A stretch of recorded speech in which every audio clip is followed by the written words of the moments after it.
Из серии «Конфликты будущего». Молодых чеченцев под благовидным предлогом агитировали уезжать на обучение в страны арабского мира, где они попадали под влияние радикальных исламских течений и возвращались, убежденные в необходимости отказа от чеченской культуры, обычаев, называя их ширком, многобожие. Забывая, что на эти молодые умы возлагались надежды о светлом будущем чеченского народа, строился характер, свободолюбивый дух и менталитет общества Нохчи, позволявший ему веками бороться с иноземными захватчиками, диктатурой и тоталитаризмом.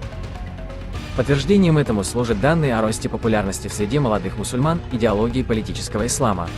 Изначально людям создавали видимость, что когда-нибудь эти убеждения помогут объединиться против тоталитарной системы. Подверженные ей не осознавали того, что сама эта идеология является тоталитаризмом и диктатурой. Сторонники этих идей имеют цель достижения политической власти, как правило, насильственными методами, а также создание исламского государства, которое стало после ИГИЛа в Ираке мировым жупелом для всего мира. Этот неудавшийся эксперимент на Ближнем Востоке, как бешеная гидра, намеревается повторить на Северном Кавказе, с центром в Чечне, как говорит об этом кремлевский придворный оппозиционер Яшин, выдав планы своих хозяев.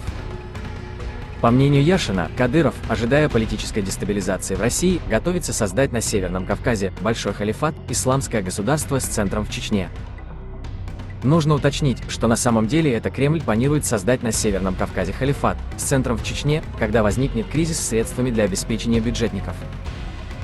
Оппозиционный Яшин только проговорился об этом плане, в котором участвует не только Кадыров, но и все политические исламисты, что ускоренно проводят съезды, форумы и круглые столы в Европе для подготовки к этому халифату. Зачем это нужно Кремлю? Возможно, для того, чтобы в очередной раз была причина для объединения с цивилизованным миром против общего врага терроризма, тем самым легализоваться и обмануть всех. Такие выводы невольно возникают, если вспомнить, как приходил к власти Б. Ельцин. Приехав в Америку для выступления перед Конгрессом США, этот империалист в одежде демократа слащаво выкрикивал с кафедры «Боже, благослови Америку».